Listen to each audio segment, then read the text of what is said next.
I'm watching a dead man give me directions to his house. The laptop screen flickers in my dark apartment as the video plays for the third time. Theodore Blackwood, silver-haired and gaunt, sits in what looks like a hospital bed, oxygen tubes snaking around his face. "Sarah Chen," he says, looking directly into the camera, with eyes I've seen in my own mirror. "If you're watching this, I'm dead, and you're about to become very rich. This morning, I was eating cereal from a coffee mug because I'd run out of clean bowls. Now this stranger is telling me I own a mansion. You're probably wondering who the hell I am." The man continues coughing wetly. "I'm your grandfather, your mother's father, the one your dad told you was dead." I pause the video hands, shaking. My father spent 27 years lying to me. Mom died when I was 7, and Dad always said her family wanted nothing to do with us. "Poor Caroline, marrying beneath her station," he'd say, with bitter pride. I hit play. "I have cancer, stage 4. Maybe a week left." Theodore's voice is matter-of-fact, like he's discussing the weather. "But before I go, I need to tell you why I stayed away. Why I let you think I was dead." The doorbell rings. I freeze. It's 11 p.m. on a Tuesday. Nobody visits me at 11 p.m. Through the peephole, I see a woman in an expensive coat, early 50s, holding an overnight envelope. She doesn't look like she belongs in my neighborhood of cracked sidewalks and broken streetlights. "Sarah Chen?" she asks when I crack the door open, security chain still attached. "Depends who's asking. My name is Jennifer Walsh. I'm Theodore Blackwood's attorney. He asked me to deliver this personally after—" She glances at my laptop screen, where Theodore's face is frozen mid-sentence. "After you received his video." My skin goes cold. How did you know I was watching it? He timed everything very precisely. The video was programmed to send at exactly 11 p.m. I was instructed to arrive 15 minutes later. She holds up the envelope. "This contains the keys to Blackwood Manor and documents proving your inheritance. $2.3 million plus the estate." I close the door, unhook the chain, open it again. Jennifer steps inside, glancing around my studio apartment with polite eyes that don't quite hide her surprise. Apparently, rich grandfathers don't usually have granddaughters who live in places with water stains on the ceiling. "How long has he been watching me?" I ask. 20 years, since your mother's funeral." Jennifer sets the envelope on my tiny kitchen table. "He wanted to approach you then, but your father threatened legal action. Said if Theodore truly loved you, he'd disappear for good." I sink onto my thrift store couch. "So he disappeared?" "Physically, yes, but he hired investigators. Attended your art shows from the back of galleries. He has photos of every important moment in your life."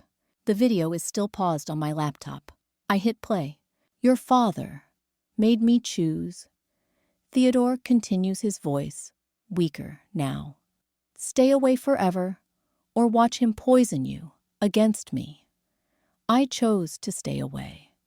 Biggest mistake of my life." He leans closer to the camera, and I can see desperation in his eyes. "But I never stopped loving you, little artist.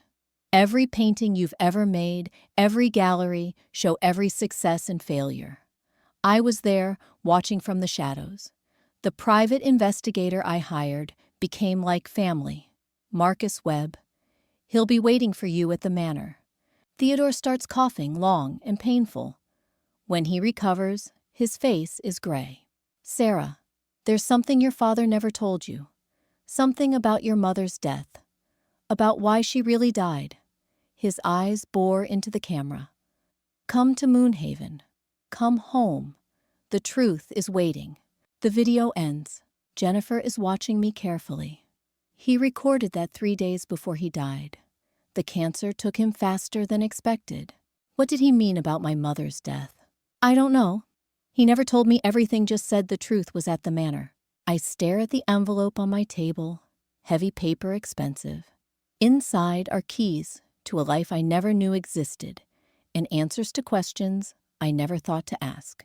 There's one more thing, Jennifer says, softly. Theodore wasn't just wealthy. He was powerful.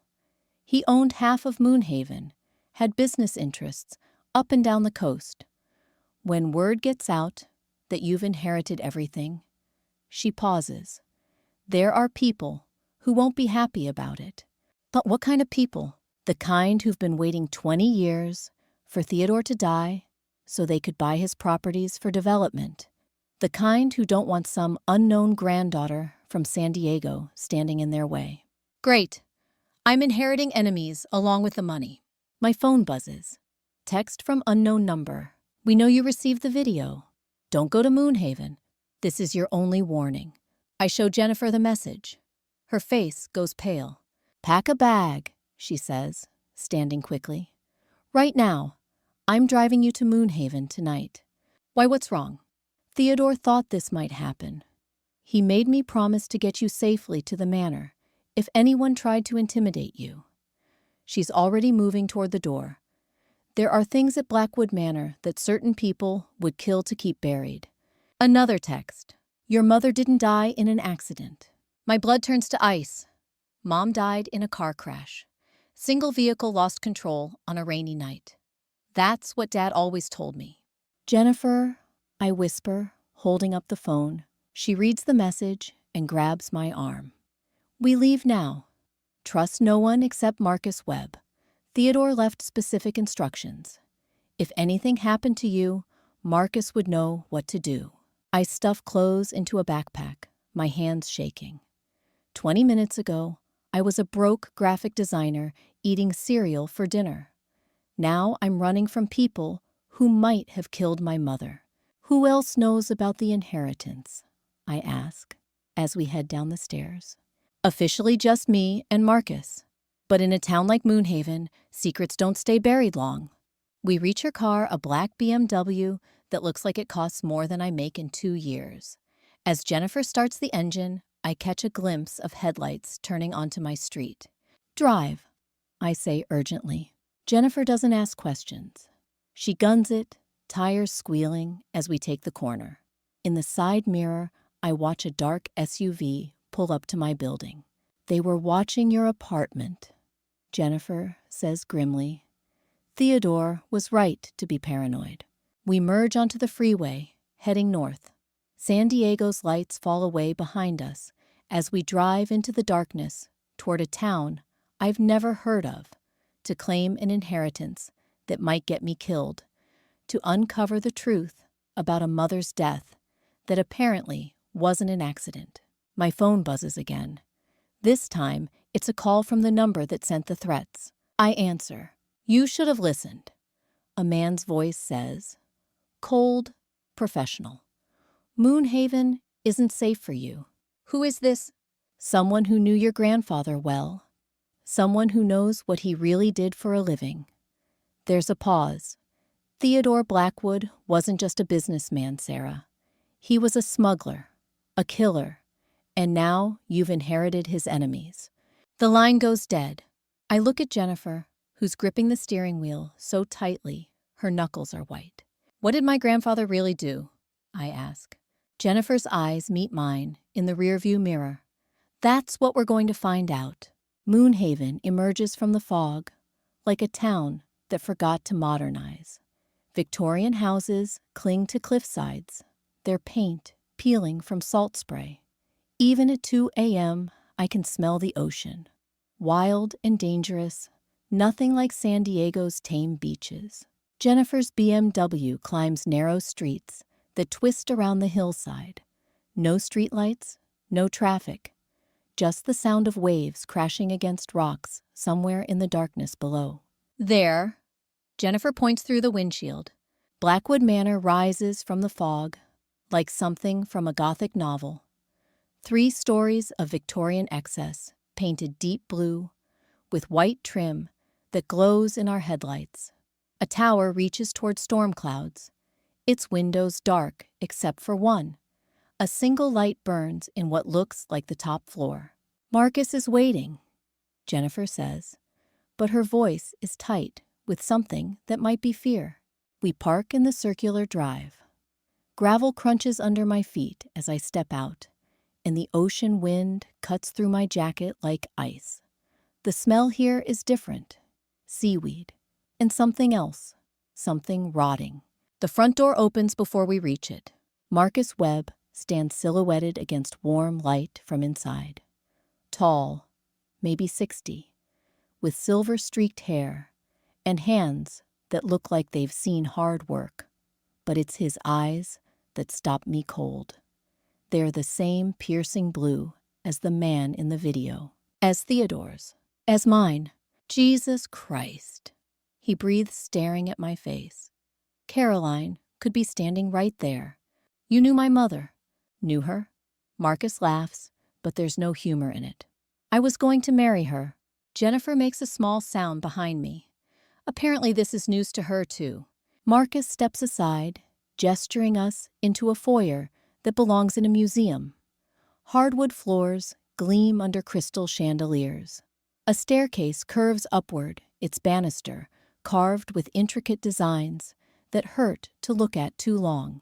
But it's the paintings that make me stumble. They cover every wall, dozens of them, all of the same woman. My mother, Caroline laughing on a beach, Caroline reading by a fireplace, Caroline pregnant, her hand resting on her swollen belly, Caroline holding a dark-haired baby who must be me. He painted these, I whisper. Commissioned them. Marcus corrects. From memory. Spent 40 years trying to capture what he'd lost. I move deeper into the house, like I'm walking through a shrine. Every room holds more evidence of an obsession that should terrify me. Photographs line the mantelpiece. My first steps, my school plays, my college graduation. All taken from a distance, but with professional clarity. The investigator he hired was good. Marcus says, following my gaze. Former CIA. Theodore spared no expense keeping track of you. In the study, I find Theodore's desk. Leather-bound journals fill the shelves behind it, their spines marked with years. 1997, 1998, 1999, all the way to 2024. I pull down the most recent volume and open it randomly. March 15, 2024. Sarah's gallery, showing at the Hillcrest Cafe, was better attended than expected. She sold 3 pieces. I bought them through a shell company. She doesn't need to know yet, but I want to ensure her art finds proper homes. He bought my paintings. Marcus nods. Anonymous purchases. You probably thought you were finally getting recognition. The betrayal stings worse than it should. My few sales, the validation I thought I'd earned. All artificial. All charity from a grandfather who watched me struggle while sitting on millions. Why didn't he just help me directly? Your father made him promise. When Caroline died, James threatened legal action. Said if Theodore really loved you, he'd stay dead to you forever. I flip through more pages. Entry after entry about my life, my struggles, my heartbreaks. All observed and recorded by a man I never knew existed. December 3rd, 2023. Sarah's rent is 3 months overdue. I could pay it anonymously, but Marcus thinks she needs to learn independence. I disagree, but I won't interfere. Yet. He wanted to help, Marcus says, quietly. I had to talk him out of it a dozen times. Said you needed to become strong on your own. January 18th, 2024. The boy Sarah was dating. Broke up with her via text message. Deplorable. I had Marcus look into his background. Nothing actionable, unfortunately. He had my boyfriends investigated. Just the serious ones. Theodore was protective. I slam the journal shut. This is insane. This is stalking. This is love. Marcus corrects his voice, sharp. Twisted, maybe, but love all the same. You have no idea what losing Caroline did to him. Jennifer has been quiet through this exchange. But now she steps forward. Sarah, we should focus on why those people wanted to keep you away. What did Theodore do that was worth killing for? Marcus's expression hardens. Who told you Theodore was a killer? I show him the text messages. His face goes pale as he reads. Shit, he mutters. I hoped we'd have more time. Time for what? Marcus moves to Theodore's desk and opens the bottom drawer. Inside is a gun. Black, heavy, professional looking. He checks the clip with practiced movements. Time to get you somewhere safe before they realize you're here. The lights go out. Emergency lighting kicks in, bathing everything in red. Through the windows, I see shapes moving in the fog. Dark figures surrounding the house. The basement, Marcus says urgently. There's a tunnel that leads to the beach. What tunnel? Why is there a tunnel? Because your grandfather wasn't just a businessman, Marcus says, grabbing my arm.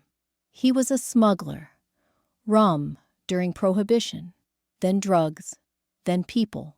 For 40 years, Blackwood Manor was the northern terminus of the most successful smuggling operation on the West Coast. Jennifer makes a choking sound. You're saying my client was a criminal? I'm saying your client built an empire, moving things that needed to be moved.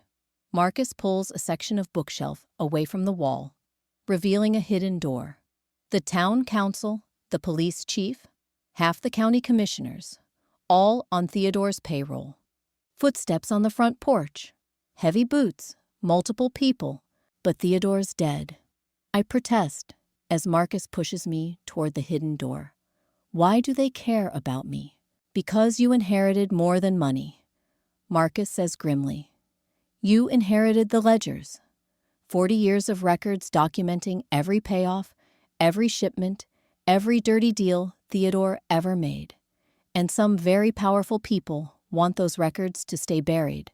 The front door explodes inward. Go!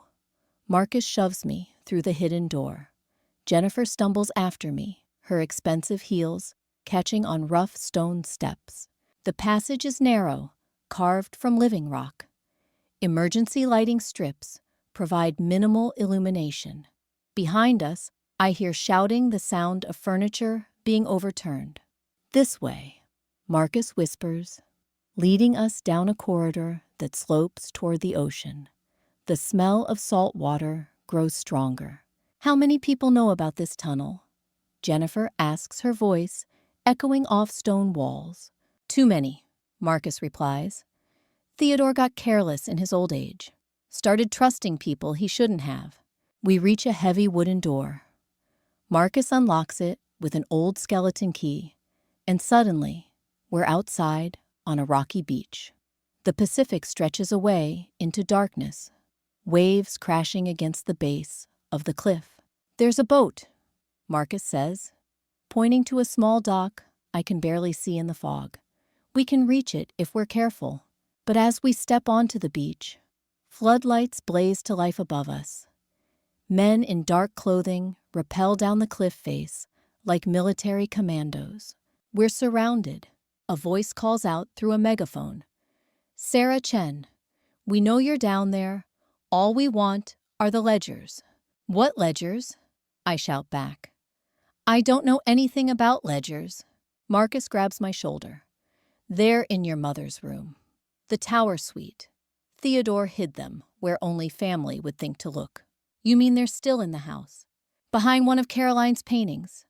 The one of her holding you as a baby. A spotlight finds us, and I'm temporarily blinded. When my vision clears, I see a man walking across the beach toward us. Expensive suit, silver hair face. I almost recognize. Hello, Sarah, he calls.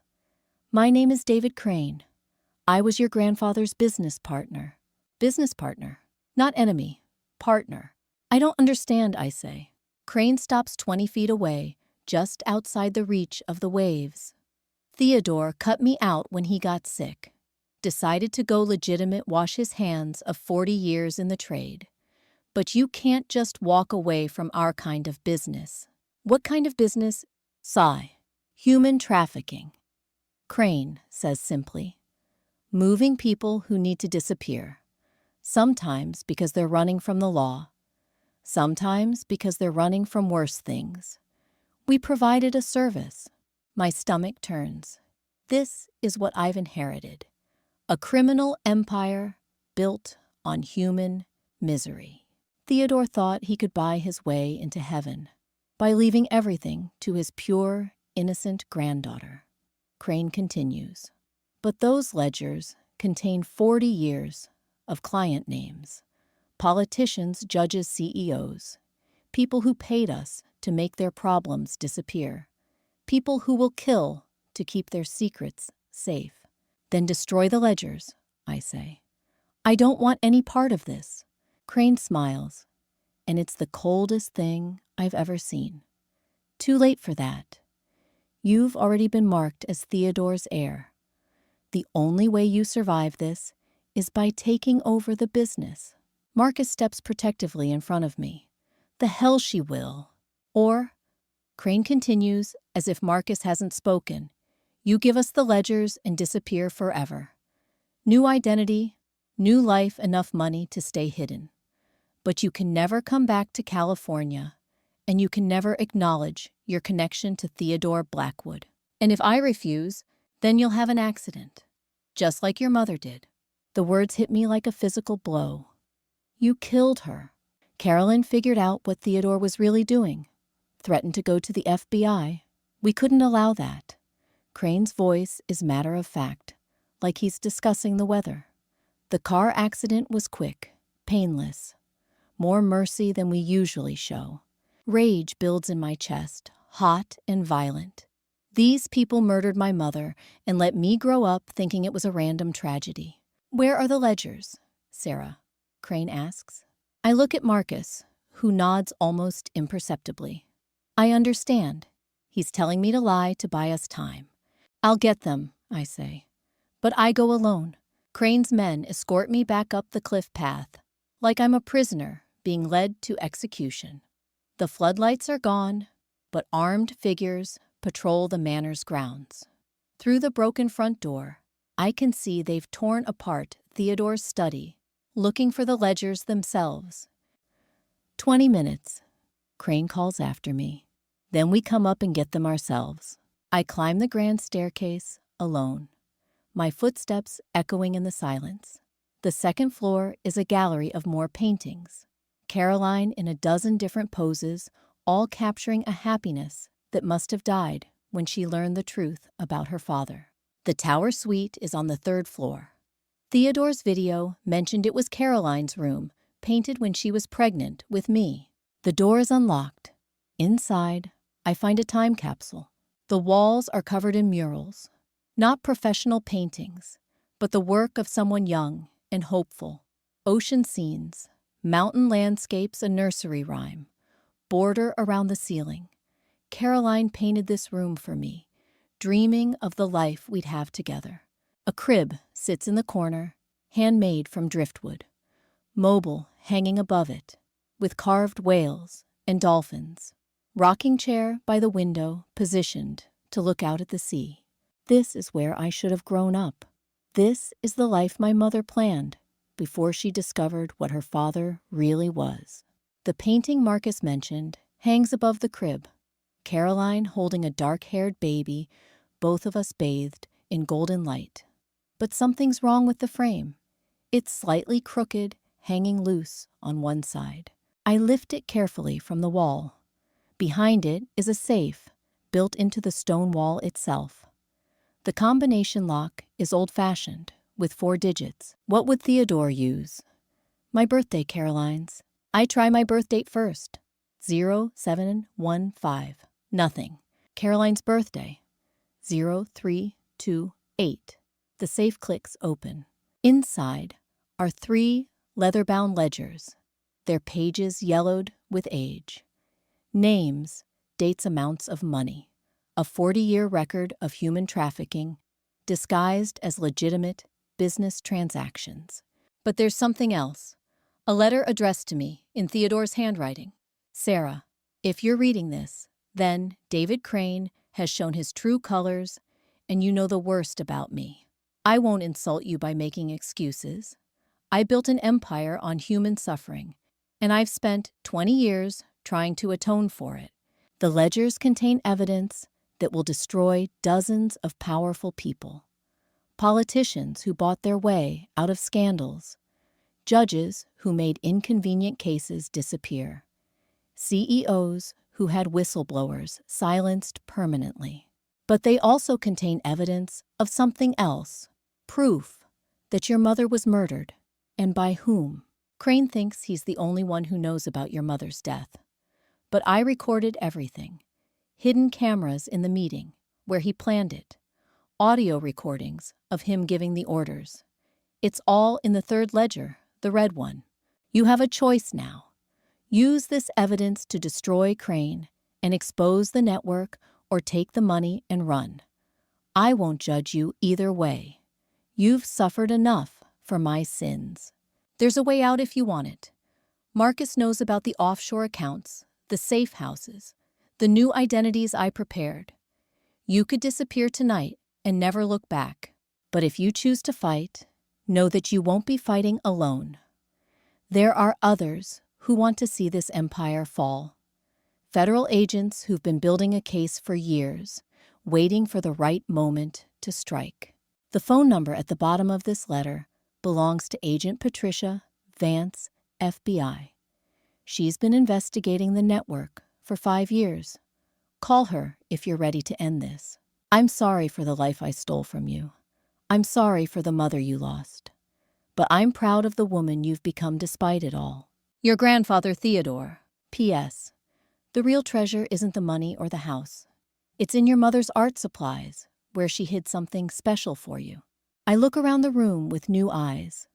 In the corner is an easel with canvases stacked against it. Caroline's art supplies. Paints, brushes, sketchbooks. I flip through the sketchbooks quickly. Drawings of the ocean, the town studies for the murals. But in the last one, I find pages that have been cut out. Carefully, systematically removed. Except for one. A single page overlooked, tucked between the back cover and the binding. It's a drawing of a man's face. Not Theodore. Someone younger, crueler. Written below in Caroline's careful script, David Crane. The man who wants to destroy everything good in this world. She knew Crane was planning something. I turn the page over. On the back, Caroline has written a message. To my daughter, if anything happens to me. David Crane threatened to kill Theodore unless I kept quiet about the business. I recorded our conversation. The tape is hidden in the blue paint tube, the one marked Prussian blue. Make them pay for what they've done. Make them all pay. I love you, Mom. My hands shake as I find the paint tubes. Prussian blue is easy to spot. It's been opened and resealed, the metal crimped back together clumsily. Inside, wrapped in plastic, is a micro-cassette tape. 20 years ago, my mother left me a weapon. Footsteps on the stairs. Heavy boots, multiple people. Time's up, Sarah. Crane's voice echoes up from below. I grab the ledgers, the tape, and Theodore's letter. The window in the tower suite faces the ocean. 3 stories down to the rocks, but there's a balcony on the second floor directly below. As the footsteps reach the second floor, I climb out onto the narrow window ledge. The wind tries to tear me loose immediately. The ocean stretches away into darkness waves, crashing against the rocks with enough force to pulverize bones. I drop the ledgers first, watching them tumble onto the balcony below. Then I jump. For a terrifying moment, I'm falling free, the wind screaming in my ears. Then I hit the balcony hard, rolling to absorb the impact, like I learned in high school gym class. The French doors leading inside are unlocked. I grab the ledgers and stumble into what looks like a guest bedroom. Voices from the tower suite above. Crane shouting orders. They've found the empty safe. The main staircase is out. They'll see me coming down. But old houses have servants' stairs, and this one probably has more than that. I find a narrow staircase hidden behind a panel in the wall. It leads down to the kitchen, then continues to the basement. The same basement Marcus showed us earlier. But I'm not heading for the beach. I remember seeing something else in Theodore's study. A landline phone, old-fashioned, probably connected to lines that aren't easily tapped. Agent Patricia Vance, the FBI agent Theodore mentioned. I dial the number from memory, praying it works, at 3 a.m. Vance, Agent Vance. My name is Sarah Chen, Theodore Blackwood's granddaughter. I have the ledgers. A pause. Where are you? Blackwood Manor. David Crane is here with armed men. They killed my mother 20 years ago. Stay on the line. Help is coming. How fast? 20 minutes. Can you stay hidden that long? Through the kitchen window, I see flashlight beams sweeping the gardens. They're searching the grounds systematically. I'll try. Sarah, this is important. Do you have all 3 ledgers? I count them quickly. Red, black, blue. Yes. Don't let Crane get them. Those books contain evidence of the largest human trafficking operation in U.S. history. We've been building this case for 5 years.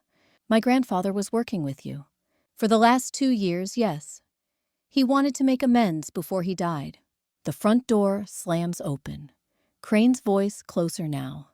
Tear this place apart. She's here somewhere. I have to go, I whisper. Stay alive, Sarah. We're almost there. I hang up and look around the kitchen. There's a pantry large enough to hide in, but they'll search it eventually. Then I remember what Marcus said about Theodore, getting careless, trusting people he shouldn't have. What if the house has more secrets than just the tunnel? I study the kitchen walls, looking for the same inconsistencies I found in the study. There, a section of wainscoting that doesn't quite match the rest. I press against it, and a panel swings inward. Another hidden passage, this one leading deeper into the cliff face. Not toward the beach, but inland under the house itself. I slip inside, just as footsteps enter the kitchen. The passage is cramped clearly, older than the one to the beach. Prohibition-era construction, when Theodore's smuggling operation was just beginning. It leads to a chamber carved from solid rock. Emergency supplies line the walls. Water, food, medical kit. A radio with multiple frequencies. And something else that makes my blood run cold. Photographs. Dozens of them pinned to a bulletin board like a detective's case file. Pictures of Crane with politicians, judges, police officials. Money changing hands. Documents being passed in dark alleys. Theodore wasn't just keeping records. He was building a case. But the most disturbing photos are personal. Crane with my mother, but not business meetings. Intimate moments. Caroline laughing at something Crane said. Crane's hand on her shoulder, possessive. At the bottom of the board, a note in Theodore's handwriting. Caroline thought David was her friend. She told him about the pregnancy, about her plans to leave Moonhaven. He couldn't let her go. My mother wasn't killed to protect the business. She was killed by a man who loved her and couldn't bear to lose her. The radio crackles to life. Base, this is Unit 1. The house is clear. She's not here. Keep looking, Crane's voice responds. She didn't have time to get far. I pick up the radio microphone switch to the frequency they're using. Looking for me, David. Silence. Then, Sarah, how nice to hear your voice. I know why you really killed my mother. It wasn't about the business. You were in love with her. Caroline was special.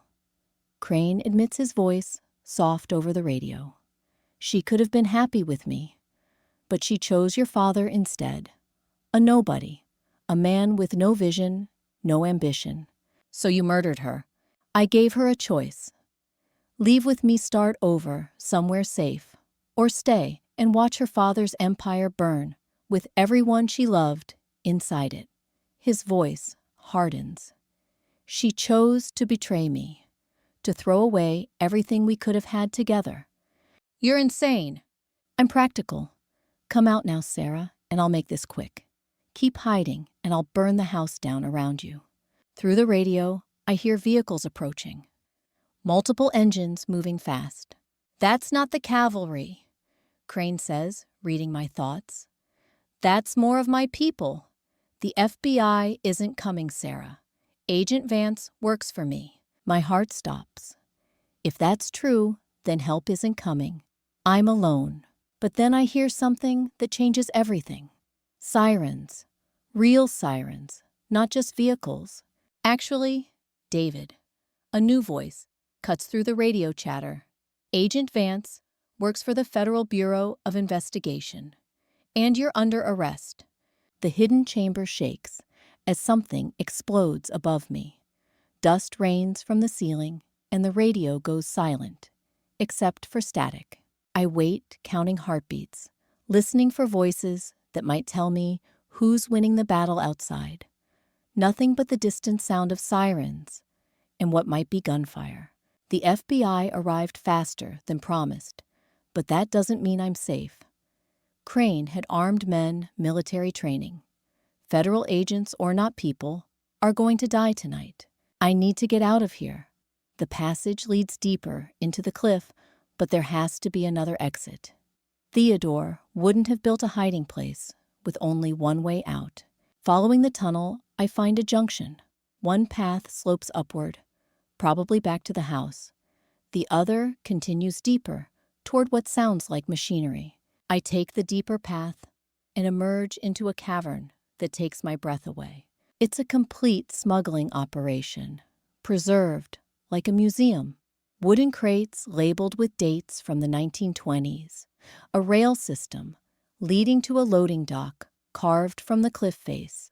Boats could pull right up to this hidden harbor, invisible from the ocean above. But it's not abandoned. New crates bear recent shipping labels. The machinery is modern, well-maintained. Theodore might have wanted to go legitimate, but someone kept the operation running. Impressive, isn't it? I spin around. Agent Vance stands at the tunnel entrance, but she's not holding a badge. She's holding a gun. "You lied," I say. "I simplified." Vance moves into the cavern, her weapon trained, on me casually. "I am FBI, but I'm also realistic about the way the world works. You're working with Crane. Crane is a psychopath who killed your mother in a jealous rage. But he also built something remarkable here, a network that moves people who need to disappear. Witnesses, informants, sometimes even federal agents who've been burned." She gestures at the crates around us. "Do you know what's in these boxes? Sarah, heroin, cocaine, guns." I shake my head. Medical supplies, food, money. This operation saves lives. We move people away from cartels that want them dead. We relocate families threatened by domestic terrorists. We provide new identities for children escaping human trafficking. That's not what the ledgers say. The ledgers show income and expenses, not context. Yes, we charge for our services. Yes, we've moved some unsavory people. But for every criminal we've relocated, we've saved 10 innocent lives. And my mother found out. Your mother found out about the money and jumped to conclusions. She threatened to expose everything before she understood what she'd be destroying. Vance's expression softens. Caroline was a good person, but naive. She couldn't see the bigger picture. "So you let Crane kill her?" I tried to talk him out of it, but David was obsessed. He thought if Caroline disappeared, he could convince everyone she'd left voluntarily. Start over somewhere else. Instead, he made it look like an accident. Instead, he made a mess that we've been cleaning up for 20 years. Vance gestures, with her gun, toward a crate, marked with today's date. "Your arrival accelerated our timeline. We need to shut down this location and move the operation." "Where are the ledgers, Sarah?" I'm still carrying them, pressed against my body under my jacket. "Safe." "No, they're not. You have them with you. I can see the outline." She's right. The leather binding is creating a bulge that's visible if you know what to look for. "Here's what's going to happen," Vance continues. "You're going to give me those books. Then you're going to disappear. New identity, new life, enough money to be comfortable. But you can never come back here, and you can never speak about what you've learned. And if I refuse, then you'll have an accident, just like your mother. From somewhere above us comes the sound of automatic weapons fire. The FBI raid is turning into a war zone. Your agents, I say, they don't know you're working with Crane. The agents upstairs are following orders to arrest David Crane and shut down a criminal organization, which they will do. David will either die in the firefight or spend the rest of his life in federal prison. Vance smiles coldly. Either way, he stops being my problem. You're using the raid to eliminate him. I'm using the raid to clean house. David became unstable after your grandfather decided to cooperate with us.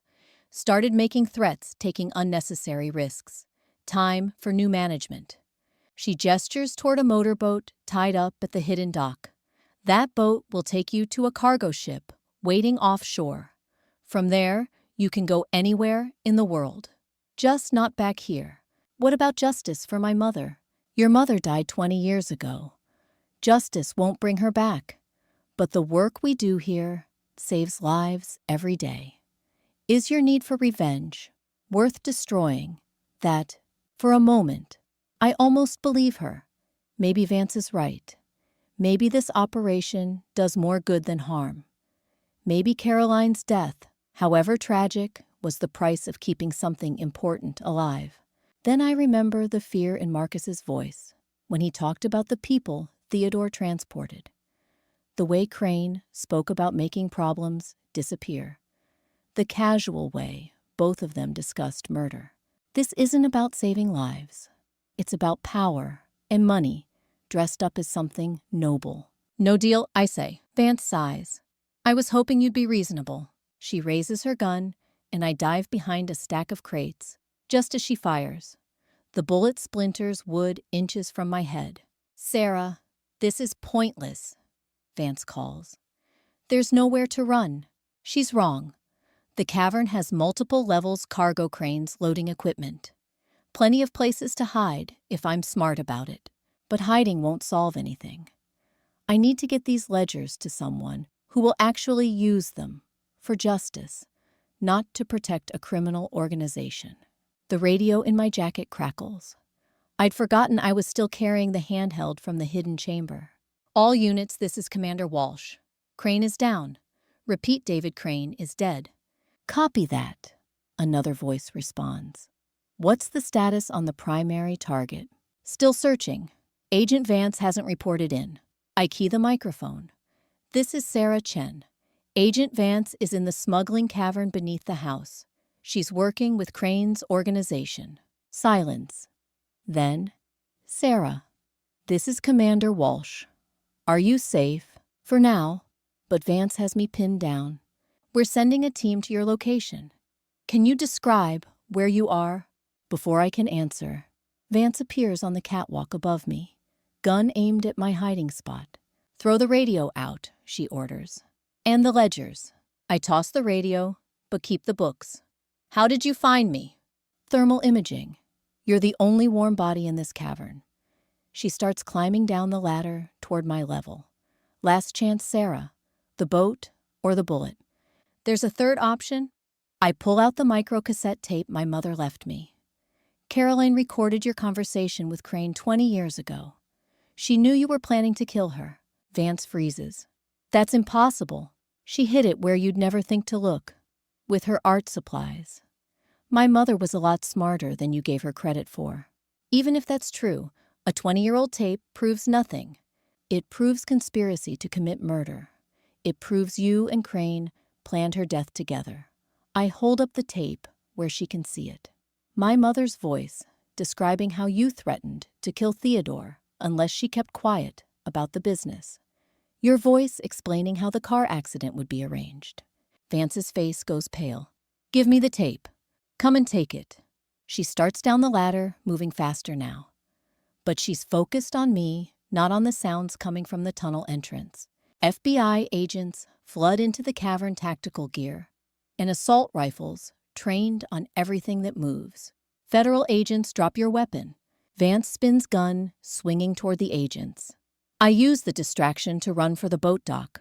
Gunfire erupts behind me, echoing off stone walls like thunder. When it stops, I hear someone calling my name, Sarah Chen. This is Commander Walsh. Are you injured? I stand up slowly, hands visible ledgers still clutched against my chest. I'm okay. Walsh approaches carefully. He's older than I expected, gray-haired and tired-looking. Agent Vance. Dead, one of his men reports. Walsh nods grimly. What's in those books you're carrying? 40 years of evidence. Names, dates, amounts. Everything you need to shut down this network permanently. And the tape, I hand it to him. My mother's insurance policy. Proof that her death wasn't an accident. Walsh examines the cassette, then looks at me with something that might be respect. Your mother was a brave woman. She was trying to protect her family. She was trying to protect everyone. According to Theodore's cooperation agreement, Caroline was the one who convinced him to work with us. She figured out what the business really was and wanted to stop it, but she also understood that simply destroying it would leave hundreds of people stranded without protection. So she convinced Theodore to cooperate instead. She convinced him to try. Unfortunately, she didn't live to see it through. Walsh gestures toward the tunnel entrance.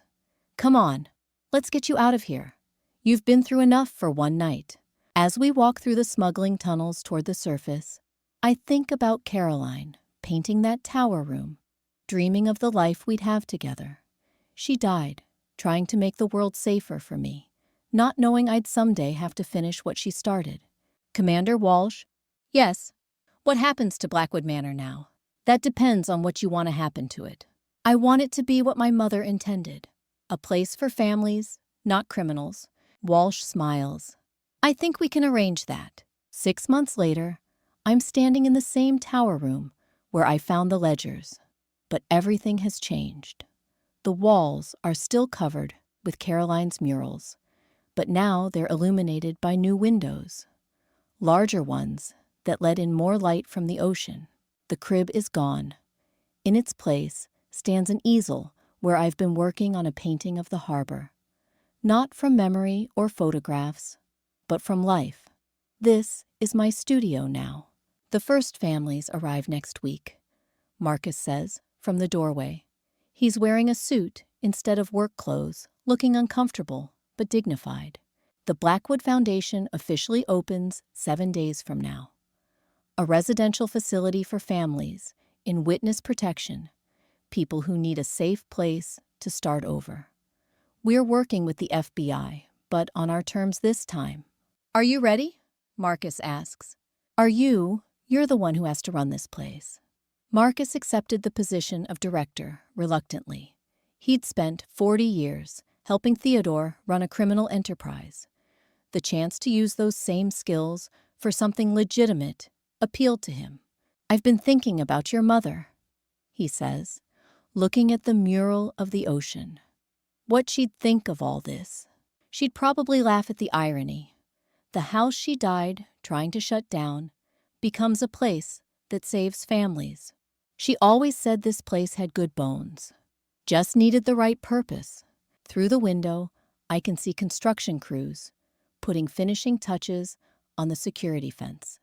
It's designed to look decorative, but it will stop anyone who tries to reach the families living here. The FBI raid 6 months ago netted 47 arrests across 6 states. The ledgers I inherited contained enough evidence to dismantle the largest human trafficking network in U.S. history. But they also contained something unexpected. Records of legitimate operations, families who had been safely relocated away from genuine threats. Those people needed protection too. The Blackwood Foundation was our compromise solution. Sarah, Marcus's voice pulls me back to the present. You have a visitor. I follow him downstairs to the main foyer. The paintings of Caroline are still there, but they no longer feel like shrines. They feel like memories. Jennifer Walsh waits in the parlor. She resigned from Blackwood and Associates after learning the truth about Theodore's business, but she's been helping me navigate the legal complexities of establishing the foundation. The last of the paperwork came through, she says, handing me a folder. The trust is fully funded, the federal partnership is official, and the IRS has approved your tax-exempt status.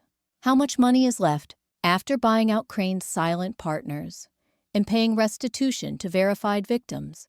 About $1.8 million in liquid assets, plus the property here and in 3 other states.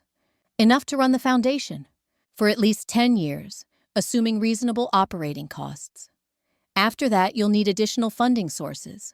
I nod. 10 years should be enough to prove the concept, attract other donors, maybe even government support. There's one more thing, Jennifer says. I found something in Theodore's personal effects that wasn't part of the estate inventory. She hands me a small wooden box, the kind used for jewelry. Inside, wrapped in tissue paper, is a ring, simple gold band with a small diamond, old-fashioned but beautiful. It was your mother's engagement ring, Jennifer explains. Theodore kept it all these years. I slip the ring onto my right hand. It fits perfectly. He wanted you to have it when you were ready. I think he'd be proud of what you're doing here. After Jennifer leaves, I walk through the house that's about to become home to people who have lost everything. The rooms that once showcased Theodore's obsession with his dead daughter now contain furniture for families starting over. In the study, I've kept one item from Theodore's collection, a photograph of Caroline painting in this very room, pregnant with me laughing at something off camera. It sits on the desk next to my laptop, where I've been writing my own story. The memoir is almost finished. A book about finding family in unexpected places, about the difference between justice and revenge, about learning that sometimes the best way to honor the dead is to protect the living. My phone rings. Unknown number, but I recognize the voice immediately. Sarah, this is Agent Rodriguez, FBI. I was Agent Vance's replacement on the trafficking task force. Is everything okay? More than okay. We've had a breakthrough in the Hernandez case, the family that disappeared in Arizona 3 years ago. We found them in one of Crane's safe houses, alive and well. They're asking for protection while they testify. Send them here, I say, without hesitation. We have room. Are you sure the Hernandez case involves cartel connections? These people will be high-priority targets. I look around the study at the walls that once hid tunnels for smugglers, at the windows that face an ocean that carried both contraband and freedom. This house has always been about hiding people from danger. The only difference now is we're hiding the right people. I'm sure that's what we're here for. After hanging up, I climb back to the tower room. The sun is setting over the Pacific, painting the sky in shades of gold and crimson that would make a beautiful painting. But instead of reaching for my brushes, I pull out my phone and call the number I've been carrying around for weeks. Hello, Dad, it's Sarah. Silence. Then, Sarah. I wasn't sure you'd ever call me again. I wasn't sure either. We haven't spoken since the night I confronted him about the lies he told me about Caroline's family. He admitted everything. Theodore's attempts to contact me, the money that was offered, and refused the choice he made to cut me off from my grandfather completely. I heard about the foundation, Dad says carefully, about what you're doing with the house. Good news travels fast. I also heard about what really happened to your mother. This is the conversation I've been avoiding for 6 months. The conversation about forgiveness, about understanding why a grieving widower made the choices he did. Dad, why didn't you tell me the truth about how she died? Because I thought you'd been hurt enough. Because I was afraid if you knew she was murdered, you'd spend your whole life looking for revenge instead of living your own life. Instead, I spent my whole life thinking she died because of bad weather and a moment of carelessness. I thought that was better than knowing someone killed her deliberately. I watched the sunset paint the ocean in impossible colors. Maybe it was. Maybe if I'd known the truth at 7 years old, I would have spent 20 years consumed by anger. Maybe I needed to become who I am now before I could handle this responsibility. Do you forgive me? It's the question I've been asking myself for months. Can I forgive a man who lied to protect me, even though those lies caused their own kind of pain? I'm working on it, I say honestly. But Dad, no more lies about anything, ever. No more lies, he agrees. Good, because I'd like you to visit sometime, see what I'm building here. I'd like that too. After we hang up, I sit in Caroline's rocking chair and watch the stars appear over the Pacific. Tomorrow, I'll meet with the first family, who will call Blackwood Manor home. A mother and 2 children, fleeing domestic violence, relocated here, while their abuser stands trial. They'll sleep in rooms that once displayed paintings of a dead woman. They'll eat meals in a kitchen that once hid tunnels used by smugglers. They'll be safe in a house built by a criminal who spent his final years trying to atone for 40 years of mistakes. It's not the life Caroline painted in these walls when she was pregnant with me. But maybe it's better. Maybe instead of one child growing up safe and loved, dozens of children will find safety here. Maybe instead of one family's happiness, we'll create space for many families to heal. My phone buzzes with a text from Marcus Security Team reports. All clear. Perimeter is secure. Welcome home. Home. It's taken me 27 years to understand what that word really means. It's not just a place where you're safe. It's a place where you can make others safe too. I pick up my brushes and start painting the harbor at night, illuminated by stars, and the lighthouse that guides lost ships to safety. It's a painting Caroline would have loved to see. Outside the Pacific continues its endless conversation with the shore, carrying away the secrets of the past and bringing in the possibilities of tomorrow. The house creaks and settles around me, no longer keeping dangerous secrets, but preparing to shelter dangerous truths. The truth that some people need to disappear to survive, and sometimes disappearing is the bravest thing you can do. In the morning, I'll help a family begin again.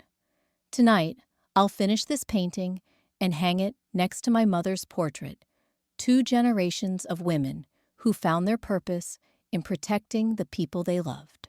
The foundation will save lives. The house will keep secrets again, but the right secrets this time. And Caroline Chen's daughter will finally be living the life her mother dreamed for her, just not in the way either of us ever imagined.